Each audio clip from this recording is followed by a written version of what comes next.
Welcome to the Sports Hangover. I'm Michael Benatar, joined alongside J-Dog. Mike, it is good to see you. It is late August. It is almost football season. College football starts literally tomorrow by the time this show is out. It's a magical time of year. Yeah, and our mutual friend, it's the most common day. Did you see this stat? The most common day for like weddings, and it also happens to be like when everything kicks off that weekend. Not kicks off, but it's like the best games of the college football season are all on September 22nd. And me and you, who are not the biggest college football fans, but God forbid we were, because we're going to be at a wedding with our mutual friend. We're going to be at a wedding. Yeah. So thanks. You know, the wedding that's coming up, let's just break the wall here. Yeah. There's no way it can top the bachelor party. There's no way. It's like going to be automatically disappointing coming off of that bachelor party. Honestly, it's the best bachelor party I've ever been to. It was great. So it's never going to top it for sure. It's so good. We're still working on having that athlete on the show at some point, the special athlete that joined us. I didn't see anyone famous this week. You know, last week I told you the Denzel story. We had the famous athlete before. I'm 1 week without someone famous. So it's okay. You got to get out more. You got to go to the bars. Yeah. You got to hit up the bars at night, see the degenerates out there. I remember when I first moved here, like if you would go out on like a Sunday brunch, you could definitely find celebrities getting drunk in like the Westwood area, Brentwood, stuff like that. They don't get drunk at their own homes. They go out and get drunk. I think it's, you know, if you're like mediocre famous, you can go out and get drunk. I don't think it's a good idea, but maybe not now, because now you can really record it, TMZ, everything. Exactly. Well, speaking of LA, you know, we've survived a lot since last time we recorded a podcast. We had an unprecedented tropical storm, the first one in California since 1939, and an earthquake. And I want to thank all of our listeners who checked in on us to make sure we were okay. Oh, wait, none of them did. No one checked in. Yeah. No one checked in. Honestly, I didn't really care too much. Aaron, totally unaware of like how bad it could be. I was like, well, we should just get water just in case. We should just do these things just in case. Like, you never know. She's like, well, what? It's just going to rain. It's going to do nothing. It was nothing. So now she's like totally not scared of hurricanes, nothing at all. I'm more afraid of earthquakes, which we also had during the tropical storm. It's very apocalyptic. We were one UFO landing away from it all going down at the same time on last Sunday, but unfortunately, the UFOs are still hiding from some of us. They are in plain sight for others. Yeah, definitely for others. I got some I watched a ton of like sport things on TV recently, and I feel like did you watch the Swamp one on Netflix? Like Welcome to the Swamp or whatever? But I did read an article this week, so it's going to be interesting what you tell us about that. Sports docs are not working out. Like ever since The Last Dance, people are upset at the quality of the sports docs coming out. Yeah, I would say, listen, there's obviously going to be different qualities. Documentaries in general, like a lot of hit or miss, especially like the true crime ones. It's like, well, they extend it too long. Sometimes you got to know. It's like, if you're making this 4 episodes, maybe make it 2.5 or maybe 2 and call it a day, because we don't need that much fluff. And a lot of these, the Swamp one wasn't bad. The Johnny one, What's it was about like kind of like Tim Tebow, Urban Myers, all the guys that were there. They didn't mention Hernandez much. They showed him once. I wanted them to get into more of that. It was more literally like a highlight reel for Tim Tebow and Urban Myers, just like saying, yeah, we're going to do this. I mean, Urban Myers did some extreme shit to these guys. Like they would go work out in the middle of the night. It's like fucking military. You got to watch it. It's pretty insightful, and also because we were in college at this time and I didn't really care about college football, but it is an interesting time where it's like these guys, it looks like legit 1980s footage for some reason. Like it looks so bad. But it was 2006. That's crazy. You know, Urban Meyer actually brought the spread offense to college football before Urban Meyer came along. And Utah was his first big job. Then he went to Florida, then Ohio State. So he's bounced around. Before he came along, college football was known for I formation, running the ball up the middle, and he really brought the 4-5 wide receiver sets. Did the doc talk about that? They mentioned that a little bit. Yeah, it was a good doc. I mean, I enjoyed it. I definitely watched it over the course of a week. So I watched 4 episodes over a week. So it wasn't like it's a lot of episodes on Florida. Yeah, about an hour long. It was good. I would watch it. The Johnny one, it's okay. It's like the rise and fall of Johnny Manziel, basically. It's like here he was, but yeah.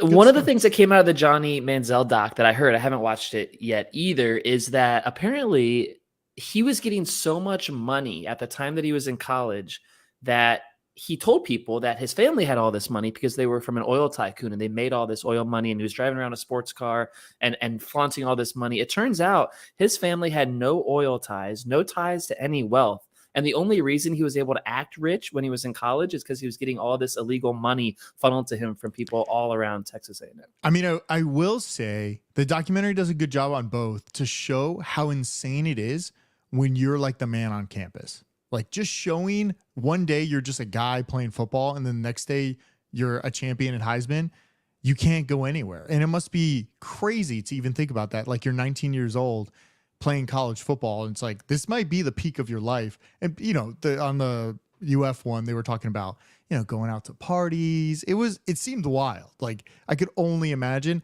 I don't know if it's like that today, because I feel like today it's a little bit more like you play football, you don't go out and party, but who knows? It's amazing to think that any of these star quarterbacks like get through 3 or 4 years on campus and then have like a productive, successful, healthy NFL career because of everything they get handed to them as a child at 18, 19 years old. And we see so many quarterbacks make it, but then we see so many that don't. Where is Josh Rosen? He was a big man on UCLA and he's out of the league a few years later. And so they're so hit or miss. We talked about that in the first round. These quarterbacks are like 50-50. Even this year, doing my fantasy prep, we're entering with all these rookies, Bryce Young, CJ Stroud, Anthony Richardson. And it's like, are any good? Are they going to be good this year? Maybe in like 3 years? Like, it's just so hard to know because the bust rate is so high.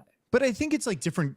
Like when you're thinking about it, are we thinking, are you a good football player or a good fantasy? And I think they're two different things. And I think that's the hard thing because when you're drafting, you're like, well, Bryce Young might be a good football player, maybe get the team some wins, but he's probably not going to be a great fantasy player, right? Like that's kind of the weird part about it. Like some guys, great football, bad fantasy, and that's hard. I'm not doing too much prep this year. It's very just like I've listened to some pods, I've digested enough information to get me through like the first 8 rounds, and the rest of it is fine.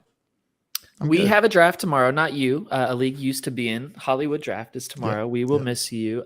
It's really a travesty, actually. And we're just going to talk personal for a minute. This is a keeper league. And folks out there, if you're doing a keeper fantasy football league, it's a great idea in theory until you get to draft day. Mike, let me tell you, the quality and the talent of players available in this draft is trash. There are 9 top 50 ranked players available in the draft. 41 of the top 50 players are being kept by teams. And a lot of folks out there will have various formats, but this is a common one for keepers.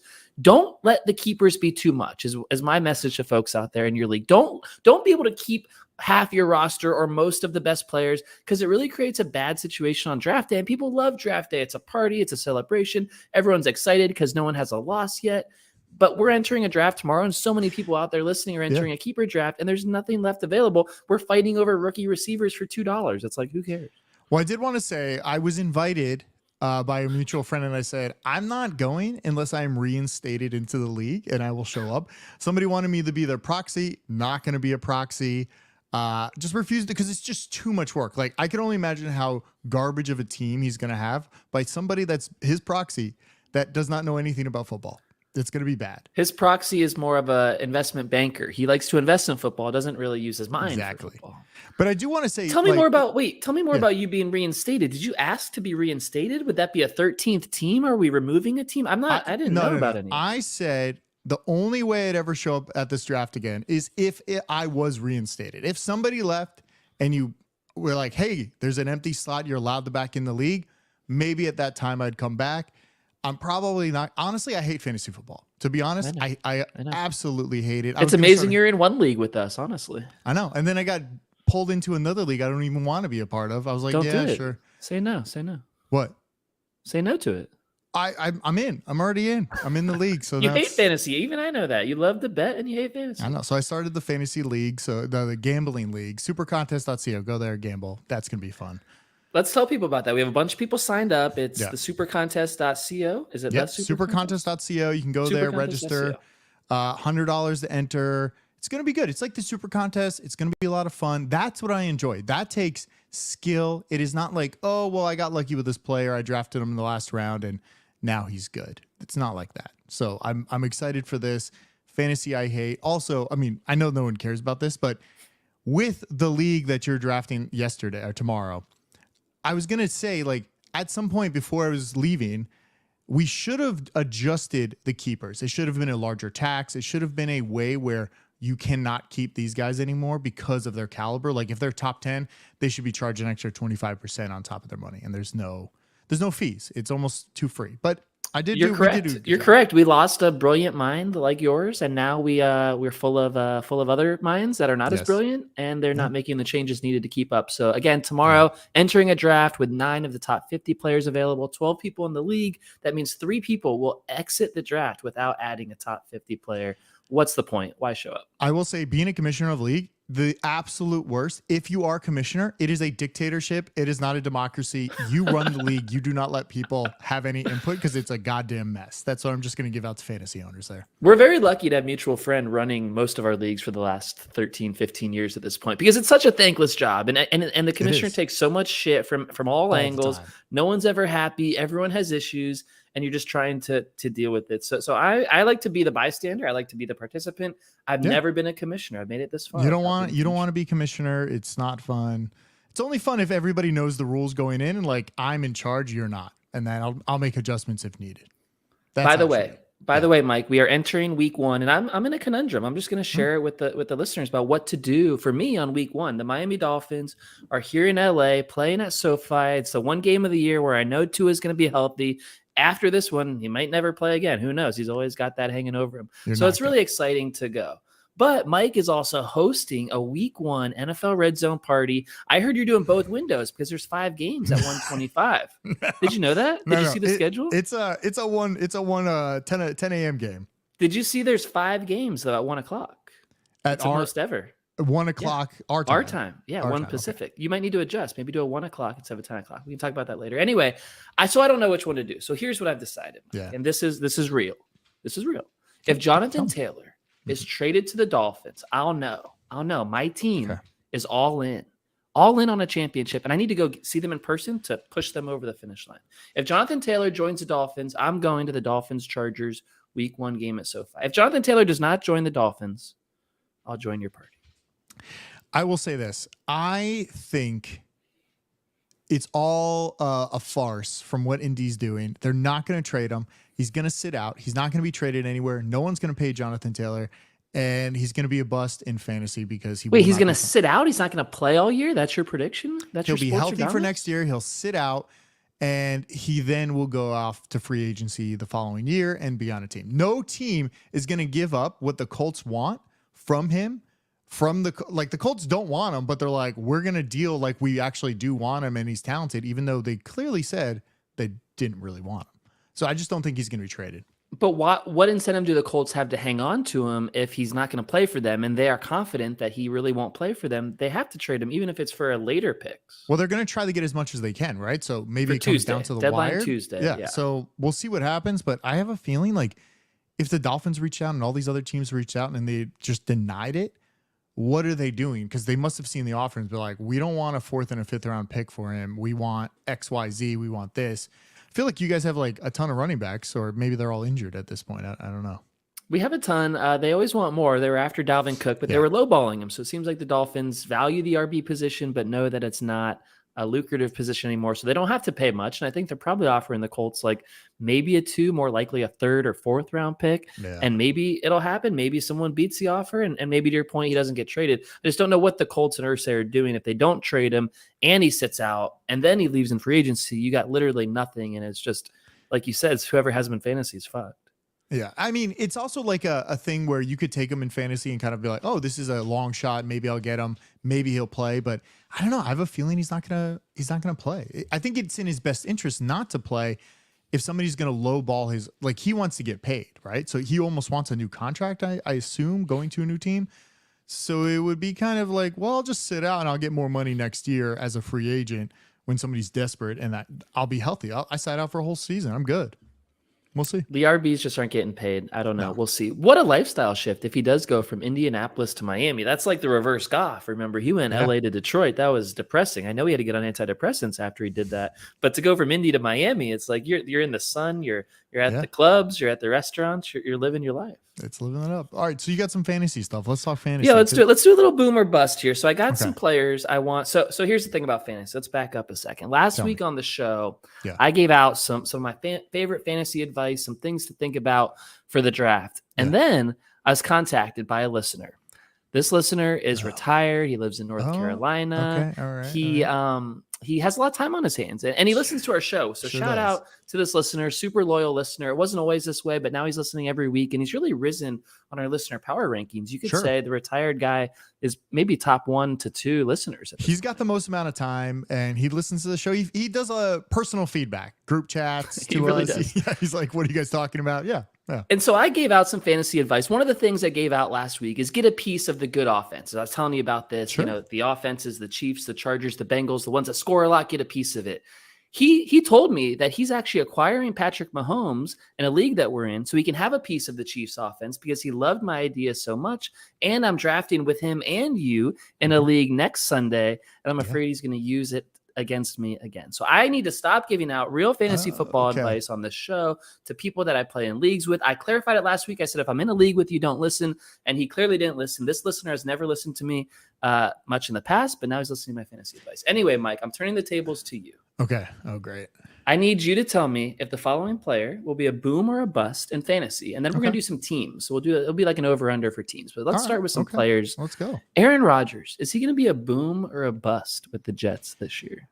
Listen, I drafted him in the last round of our mutual friends league last year. He was not good. He's an old man, but he's got some weapons.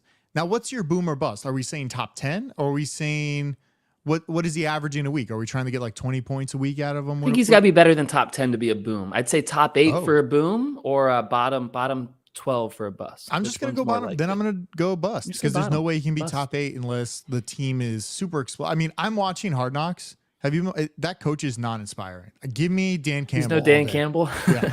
He's like, yeah, come on. He's like reading off the projector and stuff. It's like, come on, dude. This is not inspiring. Aaron Rodgers is trying to inspire people. The coach, not so much. The first episode of Hard Knocks was an Aaron Rodgers montage blowjob, and so that I was not going to watch more episodes of that. So I have not watched. I will watch Johnny Manziel doc. All right, moving on. Another quarterback making waves. He played last night, so we know he played his last preseason game. Anthony Richardson is getting Indianapolis excited. We just said the Colts are dumb. Taylor's probably out. Boom or bust rookie season Anthony Richardson, because this is a guy with legs. This is a guy that can run. So I assume if he is like, I watched a little bit of it. If he's just like Justin Fields, if he runs around, occasionally throws the ball, maybe throws the ball. Sometimes maybe, Justin Fields probably like, there's probably one game where he threw it like 5 times, right? Yeah. I think if he's like that where he can run, he made some good passes. He looks kind of smart. I feel like as a quarterback, it's not about your skill. It's like literally about the knowledge of the team and the plays to actually go in there and do it. He looked pretty, I mean, from what I saw, it was okay. I mean, he's a rookie out there. We can't say he's a top 10. Like, I'm not going to put him in the boom. He's got to be I mean, in fantasy, he might be a top 10 quarterback. He's coming in ranked like 12th or 13th, not far out because of the rushing ability.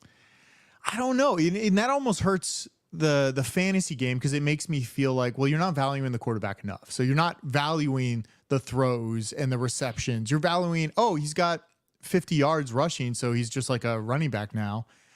That's the problem with fantasy. So I'm going to say he's a bust. I don't think he's going to be that good, but I think he'll be good enough. I think he could play pretty well, and we'll see what happens. I'm going to bet against them on opening day, so we'll see how against the Jags. That's right. I'm going to bust on him as well. So he played very little at the University of Florida. This probably wasn't in the doc that you watched on that era, but he just graduated. Probably didn't graduate. Just played a year. He started for 1 year at Florida, and like I know the program. I have roots in Florida. In Orlando not long ago, and I never heard of this guy when he was there until he started playing this past year. He only started like 13 games, and now he's in the NFL starting week 1. So far in the preseason, he has the lowest completion percentage on expected completed passes of anyone except someone who's terrible named Marcus Mariota. So I think Richardson's going to bust. Maybe he gets better throughout the year. I'm not excited for him. A couple running backs here. We can go a little rapid fire if you want. Joe Mixon on the Bengals. He's done well throughout his career. He's got some legal trouble. The Bengals offense should move well. What do you think about Mixon? If Joe Burrow is healthy, I think they'll be fine. I don't know. I'm never excited about Mixon. Like years ago when Gio was there, I was like, oh, well, is it going to be Gio or Joe? I'm never excited. I've never owned him in fantasy. I don't feel like he's the explosive playmaker. It's more like Burrow and Chase. So I don't think he's going to be a boom. I don't know. What do you think? You like him? I like the Bengals offense. I'm Yeah. skeptical of Mixon. He's got a lot of mileage on those legs. He's got the Hmm. legal problems. What are the He's legal? got P. Ryan breathing down. What's going on with him? There's something happened outside his house. Someone was shot. I think his dad was involved. I don't think Mixon necessarily did it, but there's something going on here that they're monitoring throughout the season. Another running back I'm looking at, someone who's pretty squeaky clean off the field, but he's not real productive on the field yet. Shout out to the listener in North Carolina, Najee Harris. Najee Harris gets a ton. He's a touch monster. And you think that equals yards and touchdowns, and so far it hasn't. He's getting all the touches. He's not getting all the yards. Where are you at with him this year? Again, I don't know. He didn't seem productive last year. It seems like you draft him first overall, which are, retiree out there in North Carolina did. Didn't look like he produced anything. I think he's more of a football player than a fantasy player. I'm going to put him, I'm sure he's in the top 10 of a lot of lists, but he's outside my top 10 for fantasy players. He's a bust for me. In PPR on ESPN right now, he's actually only 12. So he is outside the top 10. His rankings are reflecting, and he probably stays outside the top 10. You're right. There you go. Mixon might be top 10, but not Najee Harris. My last one, and we're going straight to you, the source. You are our expert on the NFC West. Mike is a fan of all of these teams. All the teams, yeah. I got them all on lock. I'm seeing some buzz around Seattle again. I'm seeing buzz around Pete Carroll, Geno Smith. They're getting guys back on defense I was reading about. They have the 2 first-round picks they're inserting into the starting lineup.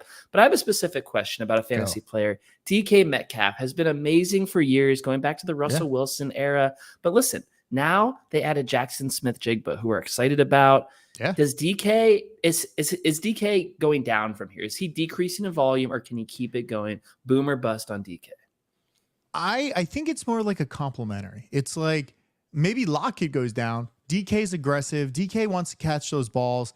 Jackson, he broke his thumb or something. So he's going to be out for like 3 weeks. He might not be back until like week 2 or 3. So I don't know if he's going to get that many reps. I feel like it's like more Lockett, DK. I think Jackson, he's like more of a halfway through the season, he might pick up some of the volume. But it also depends on what Geno wants. Geno wants that safety net, right? So if he's running in the slot, I feel like he's more of like, oh, you go for this guy. Also, you didn't mention the new running back there, Chardonnay or whatever his name is. He's like a little guy. I kind of like him too. Yeah, I kind of like him too. I feel like they got some good weapons. But yeah, the receiver, there's a lot of hype around him. But I feel like year 1 receivers are never that good. It's always year 2. It's when they really take off. Because I feel like Lockett, that man's got to retire soon, right? How old is he? I feel like he's old, and he runs bombs. He's like running a lot of yards every time. He's always running deep down the field. He's never crossing. So so we'll see. I kind of agree, but I like Smith-Jigba, so we'll see. I like him too. I want to do some over-unders with you on the NFL season on some key teams. You want to jump to that, or do you have any stories you want to get to first? No, I mean, literally the only stories I had were around YouTube TV and the split boxes, how much I enjoyed them, watching some split games. They were doing ESPN and Fox at the same time, which I was impressed by. What sport? I don't know. I was testing it. I was watching one of the preseason games and like maybe baseball or something was on the other one. But I liked it. It was a good split box. I'm curious to see what a quad, like a 4 box, quad box will look like. Because I want to see, will that fit on the TV when we're watching football? Can we have red zone and 3 other games on the screen at the same time?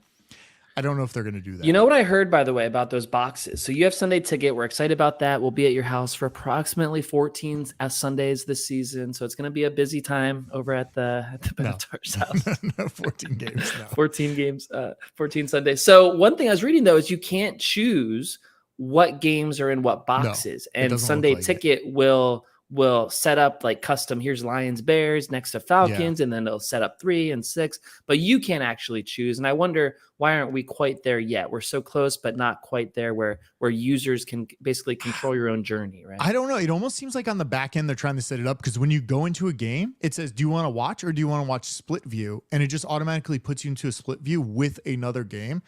I don't mind as long as they're putting red zone in a box with something else. I'm okay, and I'll see how that goes because it'd be nice to have some like local games on and red zone in the corner. That's all we've ever wanted, right? You can have all your games on at once and audio switching between. It's great. I'm excited for your setup. I believe in you. I think you have it figured out. In week 1, if the Dolphins don't have Jonathan Taylor, I'll be there. We'll see. All right, NFL over-unders on some key teams. Again, let's start in the NFC West because Mike is truly an expert on these. I want to start with the 49ers. Yeah. You're bullish on Brock Purdy. McCaffrey's there. Debo's coming back. Over under on 10.5. And remember, this is a 17-game season here. So we added a game last year, 10.5 over under. Remember the year when everybody's like the NFC West is going to be great. This might be the year just for San Francisco and Seattle. I think Seattle and San Francisco are going to be really good. I'm going to put over. That one feels easy. It's easy to you. I believe in Brock Purdy. I'm a Brock Purdy fan all the way through. I want him. He's my QB number 1 on any draft I'm going into. I want him. He has so many weapons. How can he be bad? How can the team be bad?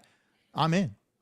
Trey Lance is their season. Trey Lance is still there, but he's a QB3 now. So it's now Purdy, then Darnold, then gone. Trey Lance. I'm so curious how Purdy's going to come out this year. The league has tape on him for the first time. They know what's going on. Is his arm healed correctly?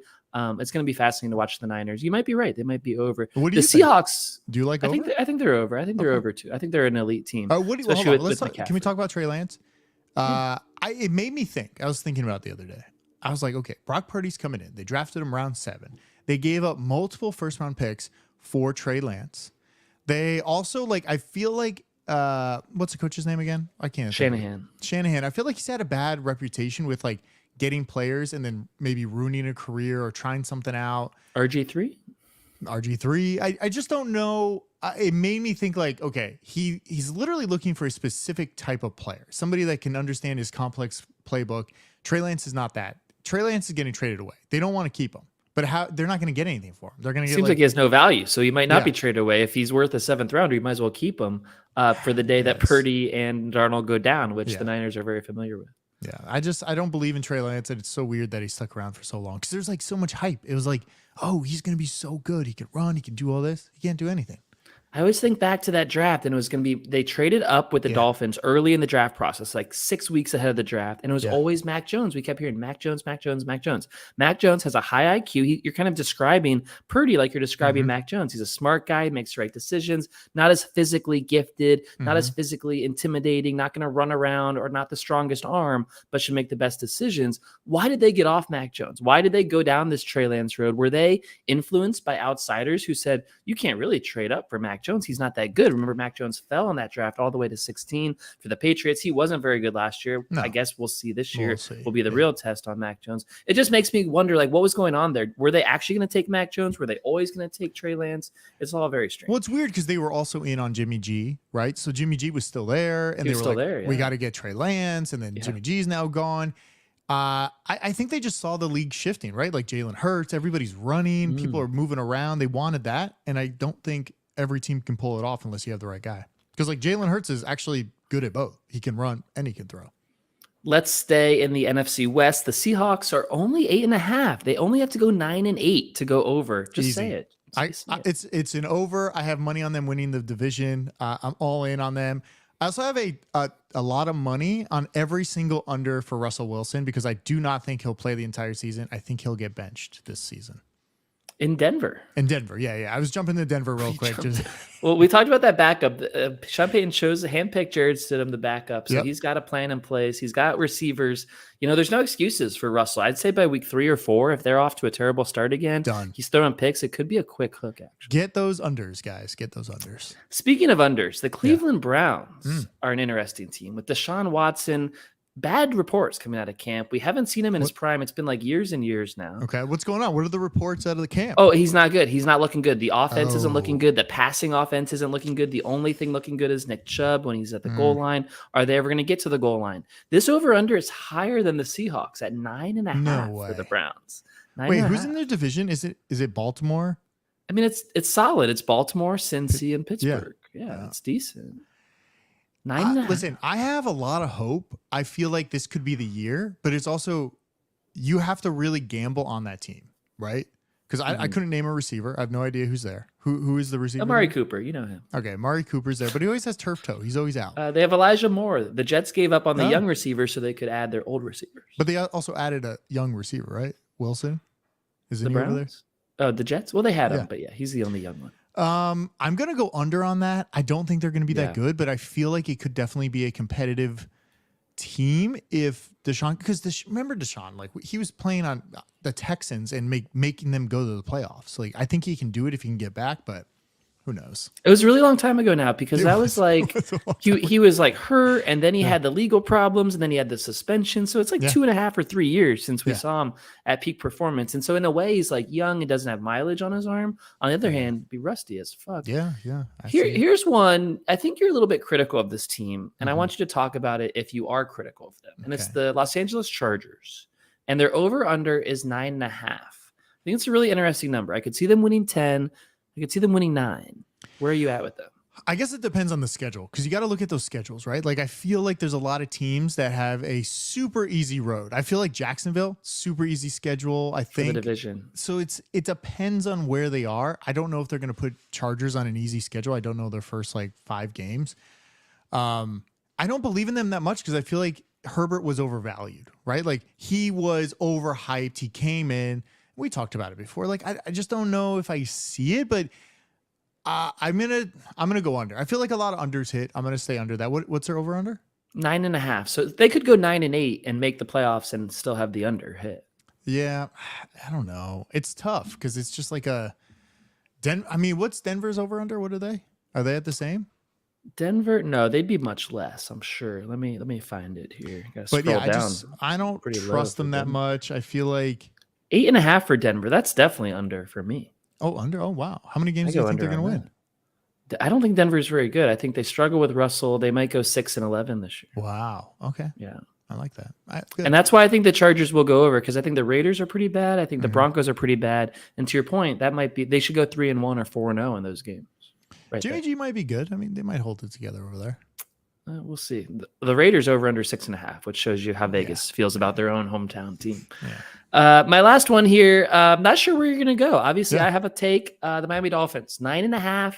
Super Tua dependent, but again, it's right there. If they win 10 games, they're in the playoffs. So if you say over, I'm doing a victory lap because they're going to the playoffs. What do you think? If Tua stays around, who's their backup there? Who'd they get? Well, it's Mike White. They paid him a lot of money, but so far he's not winning the backup competition. So he's Okay. going to actually be third string. Skylar Thompson, who started our playoff game last year against the Bills, probably the backup. It's scary because one wrong hit. So either did they boost up the offensive line at all? Is the No, offensive line a lot of injuries. Okay. It's worse. I'm gonna have to go under. I think it's. I think if he gets injured, it's under. If he stays around, it's over. So you just have to like.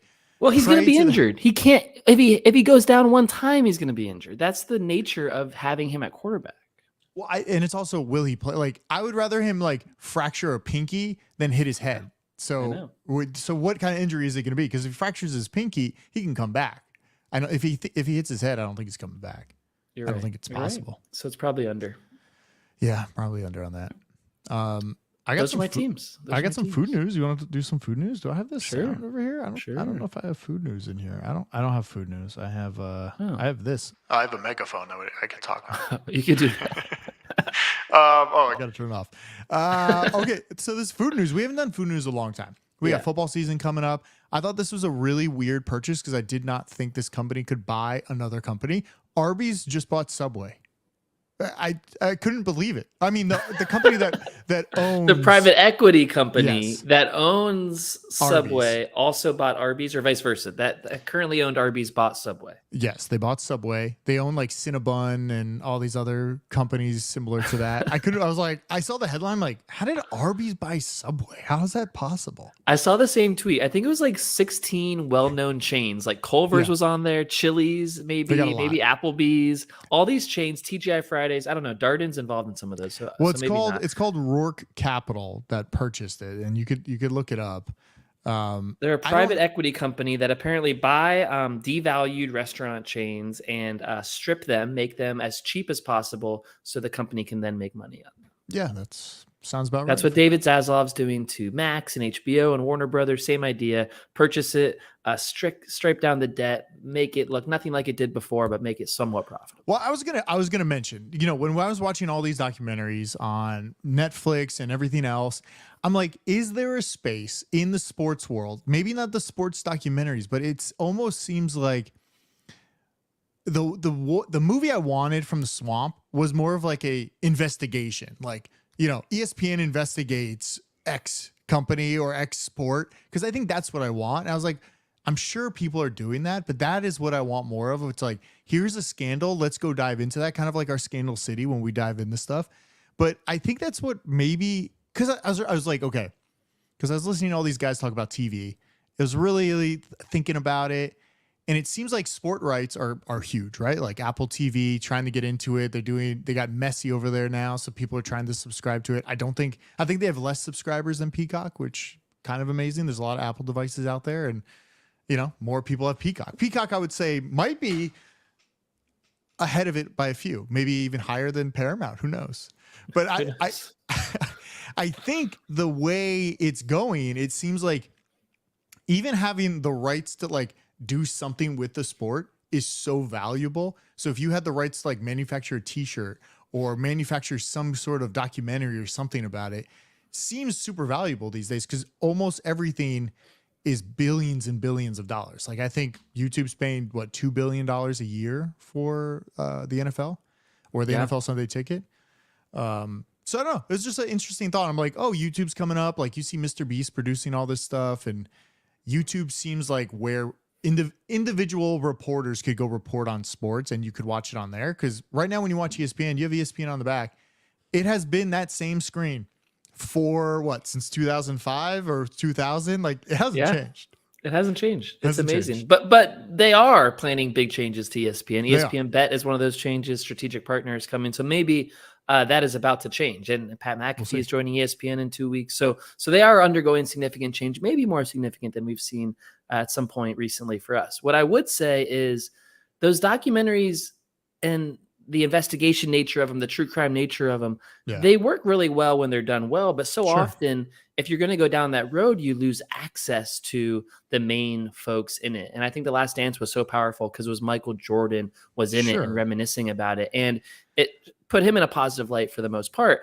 But anyway, I think you will lose like the Florida investigation that you're asking for, right? Instead of just a highlight reel of Florida. Tim Tebow's not sitting down for that. Urban Meyer's not sitting down for that. They're not letting them on campus to shoot any video or interview. So it's like, what is it at that point if you're only talking to like outsiders? So I think it's like you have to straddle the line of getting the people who are at the subject of it, getting them to agree to talk. What do you have to tell them to get them to sit down with you? Do you have to say, hey, this is going to be in a positive light? You kind of throw ethics out the window in that case. But you're right. I would love more hard-hitting, investigative, like here's the truth. Here's the Scandal City of it. Here's what really was happening. And it sounds like we're not fully getting that with a lot of these docs. We're not. And I feel like there's an opportunity somewhere. So it just made me think of like, oh, what's missing in the sports world? It seems like, all right, we have the Hard Knocks. We have the season of Hard Knocks, which they're too fluffy. They're not real anything. So, and you can see it now and you can see it in like these documentaries. So like, all right, so this was a great team and you guys did hard shit, but you're such a great coach, so it doesn't really matter. That's like the gist of the documentary.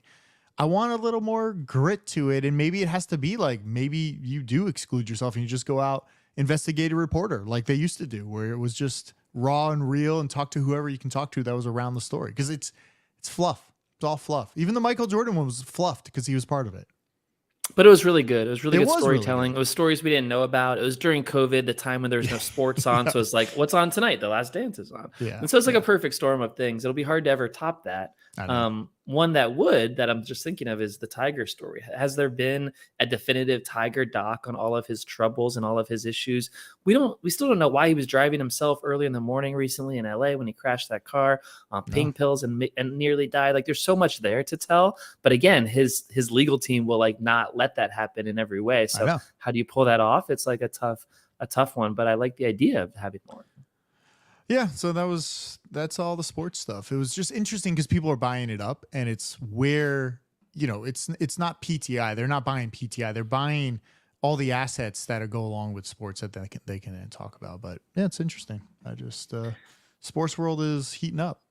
Listen, folks, go outside this weekend with your significant other. Go on the shopping spree they want you to go on. Go to brunch. Do all the things because football is coming and you're going to shut them out of your lives for a while. So you need to go do all the things this weekend and maybe Labor Day weekend too. Mike, I know you're talking about a little trip on Labor Day weekend. You're reading the room. You're trying to get it right before football starts. And then you're like, peace out. You're like, I'm out. I'll see you in January after that. So get your priorities together for football season. Check out the sportshangover.com. A lot of swag up there. I saw everybody putting swag of Donald Trump on a T-shirt, and I feel like we're not going to do that because it's just this mugshot.